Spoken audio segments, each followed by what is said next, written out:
लो मेरे प्यारे दोस्तों, कैसे हैं आप सभी। आशा करता हूं आप सभी अच्छे होंगे और एग्ज़ाम की अच्छे तरीके से तैयारी कर रहे होंगे। मैं विक्की कुमार बहादुर आप सभी का स्वागत करता हूं आपके अपने YouTube channel Rahul commerce academy में। आज हम पढ़ने वाले हैं Jharkhand academy council JAC board class 11th का जो मॉडल पेपर है बिजनेस स्टडी, उसका सेट 1 करने वाले हैं। आप लोगों की जानकारी के लिए बता दूँ, इससे पहले ही अकाउंटेंसी का सेट 1 और सेट 2 अपलोड किया जा चुका है। तो अगर आपने उस वीडियो को नहीं देखा तो ऊपर जो आई बटन है या जो वीडियो का जो डिस्क्रिप्शन है वहाँ जा करके आप उन सारे वीडियोस को देख लीजिएगा। इसके तुरंत बाद ही मैं आप लोगों के लिए बिजनेस स्टडी का जो है वो सेट 2 लाऊंगा और बाकी सारे सब्जेक्ट्स को मैं आपको बहुत ही आसानी तरीके से आपको बता दूंगा। ठीक है, चलो आओ, एग्जाम के पॉइंट ऑफ व्यू से बहुत इंपॉर्टेंट है ये। तो आओ एक एक क्वेश्चन को अच्छे तरीके से समझते हुए हम लोग करते हैं।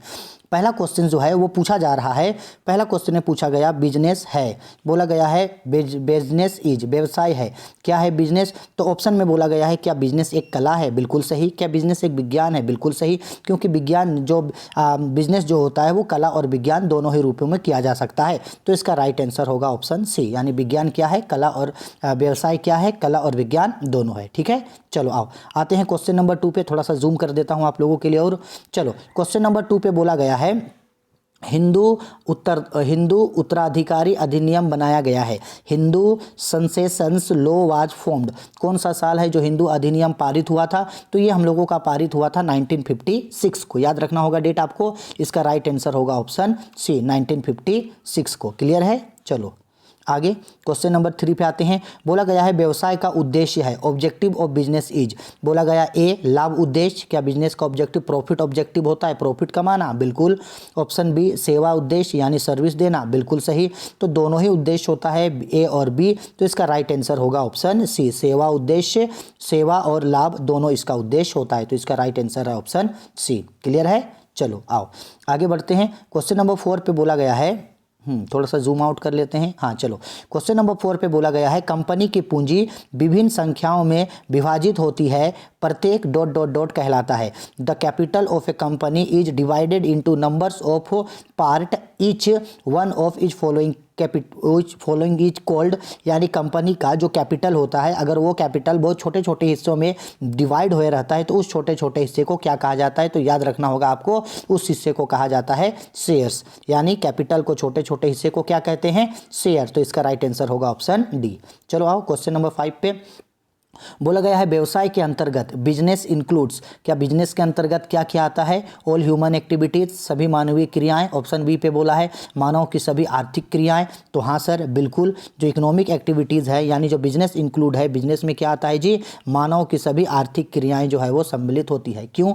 ऑप्शन बी इसका राइट आंसर है, क्योंकि आप सबको पता होगा जो बिजनेस जो है वो एक इकोनॉमिक एक्टिविटीज़ है। यानी बिजनेस ऐसा एक्टिविटी है जिसका मेन मोटिव जो होता है वो प्रॉफिट कमाना होता है। ठीक है, तो इसका राइट आंसर होगा ऑप्शन बी। क्लियर है? चलो आओ क्वेश्चन नंबर 6 में आते हैं। 6 नंबर क्वेश्चन पे बोला गया है उद्योग अंग है, industry is a part of. बोला गया है इंडस्ट्री जो है वो किसका पार्ट होता है? बिजनेस का पार्ट होता है, कॉमर्स का पार्ट होता है, ट्रेड का पार्ट होता है, या इनमें से सभी? तो आपको याद रखना होगा जो इंडस्ट्री जो होता है वो किसका पार्ट होता है? वो पार्ट होता है एक बिजनेस का। इंडस्ट्री किसका पार्ट होता है? बिजनेस का। तो इसका राइट आंसर होगा ऑप्शन बी।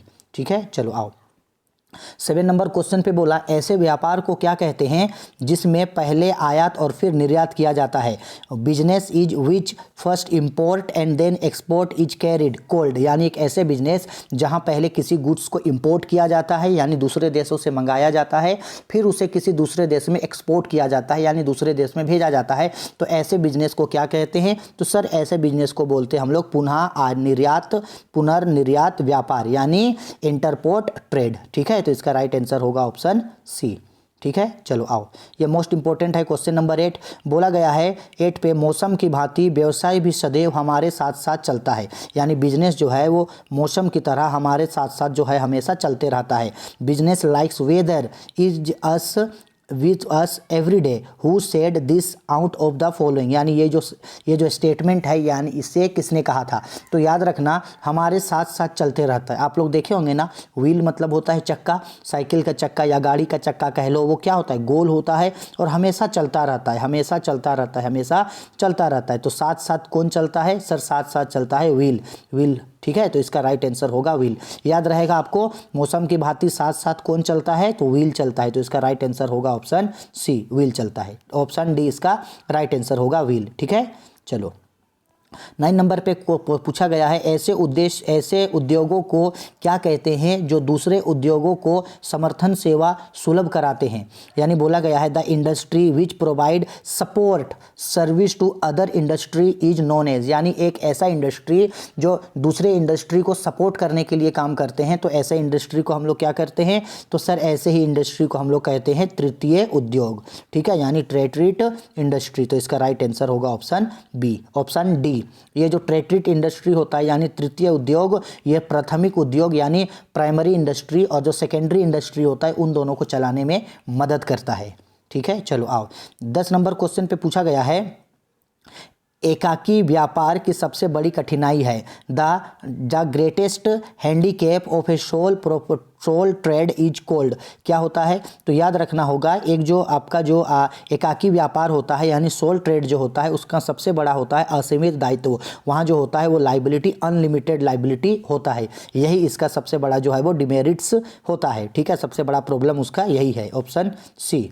ठीक है, चलो आओ क्वेश्चन नंबर 10 पे थोड़ा छोटा कर लेते हैं इसको। 11th नंबर बोला गया क्वेश्चन पे निम्नलिखित में से कौन से संगठन पर कोई विशिष्ट अधिनियम लागू नहीं होता है। Which of the following is not covered a specific act. इन चारों में से किस चीज़ के लिए जो है एक स्पेशल नियम का ज़रूरत आपको नहीं पड़ता है। तो याद रखना होगा ये जो सोल प्रोप्राइटरशिप होता है, एकल व्यापार जो होता है, इसमें कोई खास नियम कानून का होना जरूरी नहीं है। तो इसका राइट आंसर होगा ए। इसके अलावा बाकी जो 3 चीज़ें हैं, पार्टनरशिप है, कंपनी है और कोऑपरेटिव सोसाइटी, इसके लिए जो है वो नियम कानून होना जरूरी है। ठीक है, तो इसका राइट आंसर होगा ऑप्शन ए। 12 नंबर पे बोला एकाकी व्यापार का कार्य क्षेत्र है। बोला गया scope of sole trading. Sole trading का जो व्यापार होता है वो कैसे होता है, तो याद रखना होगा आपको जो सोल ट्रेड होता है उसका व्यापार बहुत ही सीमित होता है यानी लिमिटेड होता है। क्योंकि जो सोल ट्रेड होता है ना जी, सोल ट्रेड में जो बिजनेस चलता है वो बिजनेस एक अकेला आदमी चलाता है, और एक अकेला आदमी अगर एक बिजनेस को चलाएगा तो बिजनेस का जो एरिया होगा, बिजनेस का जो एक्टिविटी होगा वो बहुत ही ज़्यादा छोटा होता है। ठीक है, लिमिटेड होता है। क्या होता है, लिमिटेड होता है। ठीक है, चलो आओ क्वेश्चन नंबर 13 पे बोला गया है संयुक्त हिंदू परिवार व्यवसाय संचालित होता है। Joint Hindu family business is covered by. Joint Hindu family business एक ऐसे बिजनेस होता है जहां इंडियन फैमिली यानी जिसका धर्म हिंदू धर्म के जो लोग हैं उनका पूरा परिवार एक साथ रह करके ही एक बिजनेस को जो है पूरा परिवार मिलकर चलाता है। तो ऐसे बिजनेस को ज्वाइंट हिंदू फैमिली बिजनेस बोलते हैं। और ऐसे बिजनेस को जो कंट्रोल करता है वो उस परिवार का जो मेल सबसे बड़ा जो मेल होता है, मेल कैंडिडेट जो होता है, उसके द्वारा पूरे उस बिजनेस को चलाया जाता है जिसको कर्ता कहा जाता है। तो बोला गया है ज्वाइंट हिंदू फैमिली बिजनेस जो है वो कौन कवर्ड करता है, तो ये कवर्ड करता है आपका हिंदू अधिनियम, हिंदू लॉ जो है इसको ये कवर्ड करता है। ठीक है, चलो आओ 14 नंबर पे बोला गया कंपनी कृत्रिम व्यक्ति कहलाती है क्योंकि a company is called an artificial persons because. एक कंपनी को जो है वो कृत्रिम व्यक्ति बोला जाता है, और ऐसा क्यों बोला जाता है, इसके पीछे क्या कारण है, तो इसका कारण ये है कि कंपनी को जो है वो कंपनी को जो है वो उनके व्यक्तियों से जो है वो अलग दर्जा मिला हुआ है। तो इसका राइट आंसर होगा ऑप्शन सी। क्या आंसर होगा जी, सी नंबर। ठीक है, इसका अस्तित्व केवल कानूनी दृष्टि में ही है। It exist only in contemplations of a company. इसलिए जो है एक कंपनी को हमेशा अपने व्यक्तियों से एक अलग दर्जा मिलता है। ठीक है, चलो आओ 15 नंबर क्वेश्चन पे बोला सबसे व्यापक क्षेत्र होता है। The most wild scope is. इन चारों में से यानी ट्रेड, कॉमर्स, इंडस्ट्री और बिजनेस, इन चारों में से सबसे बड़ा क्या होगा, तो याद रखना होगा इन सब में से सबसे बड़ा जो होता है वो आपका होता है व्यापार। ठीक है, यानी बिजनेस, बिजनेस ही है जो सबसे बड़ा आपका होता है। और बिजनेस में ही ये सारा चीज़, जैसे मान लो कि ये जो ट्रेड है, ये जो कॉमर्स है, ये जो इंडस्ट्री है, ये तीनों ही जो है वो बिजनेस के अंदर का पार्ट होता है। सबसे बड़ा पार्ट किसका होता है, तो सर सबसे बड़ा पार्ट होता है बिजनेस का। ठीक है जी, चलो क्वेश्चन नंबर 16 पे बोला गया है 16 नंबर पे बोला गया है हिंदू विधान का दाय भाग संप्रदाय ... राज्य में लागू होता है। यानी वो बोला गया है Dayabhaga school of Hindu laws is applicable in ... state. किस स्टेट में जो है Hindu joint Hindu family business का जो है उसका दाया भाग कहा जाता है, तो याद रखना होगा आपको दाया भाग होता है आसाम, बंगाल और उड़ीसा। इन तीनों जो जिले इन तीन जो स्टेट है वहाँ जो है ये एप्लीकेबल होता है। ठीक है, कहाँ कहाँ जी, आसाम, बंगाल और उड़ीसा में। चलो आगे बढ़ते हैं क्वेश्चन नंबर 17 पे बोला गया है सामान्य व्यवसाय के लिए एक फार्म में साझेदारों की अधिकतम संख्या है।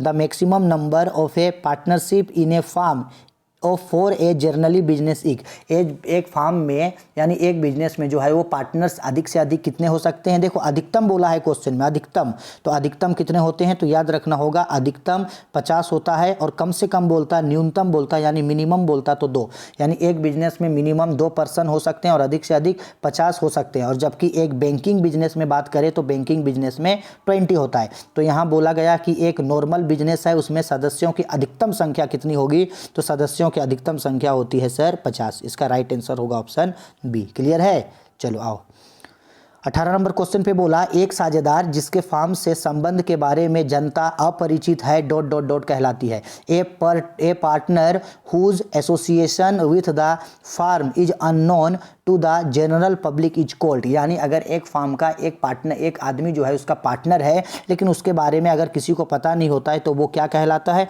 वो कहलाता है गुप्त साझेदार यानी सीक्रेट पार्टनर कहलाता है। तो इसका राइट आंसर होगा ऑप्शन डी, सीक्रेट पार्टनर। चलो 19 नंबर क्वेश्चन पे बोला गया है कंपनी जिसका व्यवसाय या उत्पादक एक देश से अधिक देशों में होता है। कंपनी हुज बिजनेस और product are in more than one country, एक कंट्री से अगर अधिक देशों में उसका व्यापार चलता है तो ऐसे कंट्री को क्या बोलते हैं, तो सर ऐसे कंट्री को हम लोग बोलते हैं बहुराष्ट्रीय कंपनी, यानी क्या बोलते हैं, मल्टीनेशनल कंपनी। एक मिनट रुको रुको रुको, एक देश से अधिक देश बोल रहा है ना, तो इसको बोला जाता है विदेशी कंपनी। कौन सा कंपनी, नहीं नहीं नहीं नहीं नहीं रुको एक मिनट, हाँ एक से अधिक देशों में है तो उसको बोला जाता है मल्टीनेशनल कंपनी यानी बहुराष्ट्रीय कंपनियां। तो इसका राइट आंसर होगा ऑप्शन ए इसका राइट आंसर होगा। चलो आगे बोला गया है क्वेश्चन पे सहकारी संगठन में सदस्यों की न्यूनतम संख्या कितनी होती है। The minimum number of members in A cooperative society is, cooperative society में जो मिनिमम नंबर होता है मेंबर्स का वो 10 होता है। मिनिमम नंबर्स कितना होता है जी, 10 होता है। तो इसका राइट आंसर होगा ऑप्शन सी। चलो आओ 21 नंबर पे बोला गया है सहकारी समितियों का प्राथमिक उद्देश्य होता है। Primary objective of cooperative society is, क्या करना होता है, तो कोऑपरेटिव सोसाइटी का प्राइमरी ऑब्जेक्टिव होता है सेवा देना यानी सर्विस प्रोवाइड करना। तो इसका राइट आंसर होगा ऑप्शन सी, सेवा देना। 22 नंबर सहकारी समितियों का पंजीयन कराना क्या है, तो याद रखिएगा सहकारी समितियों का जो पंजीयन होता है उन लोगों का यानी रजिस्ट्रेशन कराना, registration of cooperative society is, उन लोगों का रजिस्ट्रेशन कराना जो होता है वो अनिवार्य होता है यानी कंपलसरी होता है, उन्हें रजिस्ट्रेशन कराना ही कराना पड़ेगा। तो राइट आंसर होगा इसका ऑप्शन बी। ठीक है, चलो आगे बोला गया है 23 नंबर पे एक कंपनी का सबसे महत्वपूर्ण प्रलेख है। The most important document of a company is, बोला गया है प्रोस्पेक्टस बिल्कुल, मेमोरेंडम ऑफ एसोसिएशन बिल्कुल, आर्टिकल्स ऑफ एसोसिएशन बिल्कुल। तो ऑप्शन होगा इसका डी, इनमें से सभी, ये तीनों ही डॉक्यूमेंट होना बहुत ज़्यादा जरूरी है क्योंकि इन्हीं 3 डॉक्यूमेंट से कंपनी को स्टार्ट किया जाता है। 24 नंबर पे बोला गया एक सरकारी कंपनी, 24 नंबर पे क्या बोला जा रहा है देख लो, बोला गया एक सरकारी कंपनी वह है जिसके अंतर्गत सरकार की चुकता पूंजी इससे कम नहीं होना चाहिए। A government company who settled the capital should not be decreased from this percentage, यानी हम सबको पता है अगर कोई भी गवर्नमेंट का अगर किसी भी कंपनी में 51% से ज़्यादा का अगर कैपिटल गवर्नमेंट इन्वेस्ट किया है तो ऐसे कंपनी को हम लोग पब्लिक कंपनी बोलते हैं। तो इसका राइट आंसर होगा 51%, यानी इसका राइट आंसर होगा ऑप्शन बी। ठीक है, चलो आओ 25 पे बोला गया व्यावसायिक जोखिमों के क्या कारण होते हैं। बोला गया क्या मानवीय कारण होता है, बिल्कुल, भौतिक कारण होता है, बिल्कुल, नेचुरल कारण होता है, बिल्कुल, तीनों कारण होता है। तो इसका राइट आंसर होगा ऑप्शन डी। ठीक है, ये सभी तीनों कारण होते हैं। कॉजेज ऑफ बिजनेस रिस्क पूछ रहा है तो बिजनेस रिस्क का ये तीनों कारण होता है। आगे 26 नंबर क्वेश्चन पे बोला गया वाणिज्य में सम्मिलित किया जाता है। कॉमर्स इंक्लूड, कॉमर्स में किसको इंक्लूड किया जाता है, तो आपको ये बात अच्छे तरीके से पता है जो कॉमर्स में जो है वो क्या क्या चीज़ आता है, तो कॉमर्स में आता है व्यापार एवं व्यापार की सहायक क्रियाएं, यानी कॉमर्स में आता है trade and aids of trade, ये कॉमर्स का हिस्सा है। ठीक है, चलो ओह क्या हो गया ये, चलो 27 नंबर क्वेश्चन पे पूछा जा रहा है, एक संयुक्त पूंजी कंपनी के संचालक मंडल का चयन डॉट डॉट द्वारा किया जाता है। The board of director of a joint stock company is elected by, किसके द्वारा सेलेक्ट किया जाता है? तो ये सेलेक्ट किया जाता है आपका अंशधारियों के द्वारा, यानी शेयर होल्डर्स के द्वारा जो है वो चुना जाता है। इसका राइट आंसर होगा बी। ठीक है, चलो 28 नंबर क्वेश्चन पे पूछा गया है, हाँ, बहुराष्ट्रीय कंपनियों का क्षेत्र है। The scope of multinational company is, तो हम सबको पता है मल्टीनेशनल कंपनी वो होता है जो इंटरनेशनल लेवल पे अपने बिजनेस को चलाता है। तो इसका राइट आंसर होगा ऑप्शन सी, इंटरनेशनल लेवल पे। ठीक है, चलो आगे बोला गया है 29 नंबर पे, साझेदारी संलेख के अभाव में साझेदारों के अधिकार एवं कर्तव्य निर्धारित करता है। In the absence of partnership deed, duties and rights of partners are determined by, किसके द्वारा जो है वो डिटरमाइंड किया जाता है? तो वो मेरा डिटरमाइंड किया जाता है साझेदारी अधिनियम के अनुसार, यानी अंडर पार्टनरशिप एक्ट। तो ऑप्शन सी इसका राइट आंसर होगा। 30 नंबर पे बोला गया है, भारत में व्यापार के वैश्वीकरण का प्रमुख प्रभाव है। बोला गया है the effect of globalization in India is, ठीक है, तो बोला गया है ऑप्शन ए पे, उत्पाद के आकार में वृद्धि हुआ है, यानी increase in size of production, बिल्कुल इससे प्रोडक्शन बढ़ा है। अंतर्राष्ट्रीय व्यापार में वृद्धि हुआ है, इंक्रीज इन इंटरनेशनल ट्रेड, बिल्कुल हुआ है। Increase in direct foreign investment, प्रत्यक्ष विदेशी विनियोग में वृद्धि हुआ है, बिल्कुल हुआ है। तो तीनों राइट आंसर होगा, तो इसका आंसर हो जाएगा डी, इनमें से सभी। क्लियर है, चलो 31 नंबर पे बोला गया है क्वेश्चन पे, सहकारी समितियों का लाभ है। The advantage of cooperative society is, cooperative society का जो है वो क्या एडवांटेज होता है? तो याद रखना, प्रजातांत्रिक प्रबंध, यानी ये जो सोसाइटी होता है, ये सोसाइटी जो होता है वो डेमोक्रेटिक मैनेजमेंट के लिए जाना जाता है। तो इसका राइट आंसर होगा ऑप्शन ए। ठीक है, चलो 32 नंबर पे बोला, ऐसे व्यावसायिक संगठन का नाम बताइए जिसमें पृथक वैधानिक अस्तित्व की विशेषता होती है। बोला गया है the name of business organization which has the features of separate legal entity, जिसका एक अलग वैधानिक अस्तित्व होता है, उसको हम लोग क्या बोलते हैं? तो उसको बोला जाता है सहकारी समिति। क्या बोला जाता है? सहकारी समिति, कोऑपरेटिव सोसाइटी। ऑप्शन सी इसका राइट आंसर होगा। 33 नंबर पे बोला, कर्मचारियों की बेईमानी किस तरह की व्यावसायिक जोखिम है? Dishonesty of employees is the dot dot dot types of causes of business risk. तो ये किस तरीके का है? क्योंकि बिजनेस का जो कर्मचारी लोग हैं वो बेईमान है, तो ये ह्यूमन एक्टिविटी है, तो ये क्या कहलाएगा मेरा? मानवीय कारण, यानी ह्यूमन कॉजेज कहलाता है। ठीक है, चलो आओ आगे बढ़ते हैं। 34 पे बोला गया, व्यापार प्रकार के होते हैं। Trade is of how many types, तो हम सबको पता है ट्रेड जो होता है वो दो तरीके का होता है, व्यापार दो तरीके का होता है, एक आंतरिक व्यापार और एक विदेशी व्यापार, यानी एक नेशनल ट्रेड होता है और एक इंटरनेशनल ट्रेड होता है, यानी domestic trade and foreign trade. ठीक है, दो तरीके का ट्रेड होता है। चलो आगे बढ़ते हैं। 35 नंबर पे बोला गया है, डॉट डॉट डॉट एकाकी व्यापार की विशेषता नहीं है। Dot dot dot is not the features of sole trade, तो सोल ट्रेड का जो है वो क्या फीचर्स नहीं होता है? तो ये लिमिटेड लाइबिलिटी जो होता है वो सोल ट्रेड का फीचर्स नहीं है, क्योंकि एक सोल ट्रेडर्स का जो है वो अनलिमिटेड लाइबिलिटी होता है। तो इसका राइट आंसर होगा बी, ये विशेषता उसका नहीं है।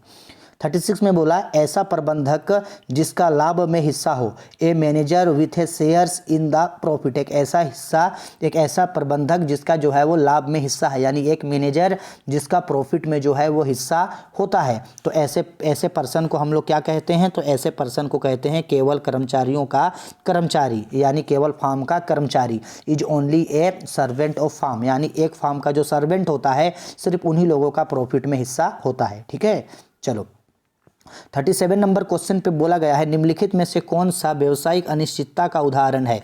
Which of the following is the example of business uncertainty, तो बिजनेस अनसर्टेनिटी का एग्जाम्पल इनमें से क्या है? तो इनमें से सभी है। ऑप्शन ए, भूकंप, सूखा, मूल्य में वृद्धि, अनिश्चितताओं के कारण ये सब होता है। तो इसका राइट आंसर होगा ऑप्शन डी। क्या होगा इसका राइट आंसर?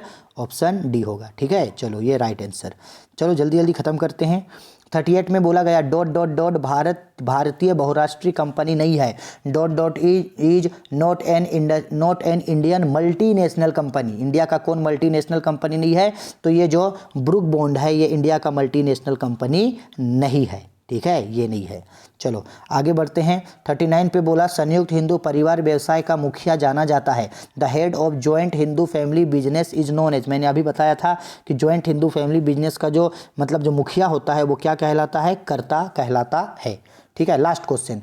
हाँ, बोला गया है पूर्वाधिकार अंशधारियों को साधारणता, बोला गया है preference share holders have normally, उन्हें क्या देने का अधिकार नहीं होता है, तो उन्हें जो है वो पूर्णतः मत देने का अधिकार जो है उन लोगों को नहीं होता, यानी मत देने का कोई अधिकार नहीं होता है। कंपनी में वो लोग वोट्स नहीं दे सकते हैं कभी, तो इसका राइट आंसर होगा ऑप्शन ए। ठीक है, चलो आई होप वीडियो आपको पसंद आई है। वीडियो पसंद आई है तो प्लीज़ लाइक ज़रूर कीजिएगा, कमेंट जरूर कीजिएगा। पसंद ना भी आई है तो भी कमेंट करके बताइएगा कि क्या परेशानी है। इसके बाद ही आपको मैं सेट 2 का वीडियोज़ और बाकी सब्जेक्ट्स का वीडियो जो है वो अपलोड कर दूंगा। ठीक है, चलो बाय, टेक केयर।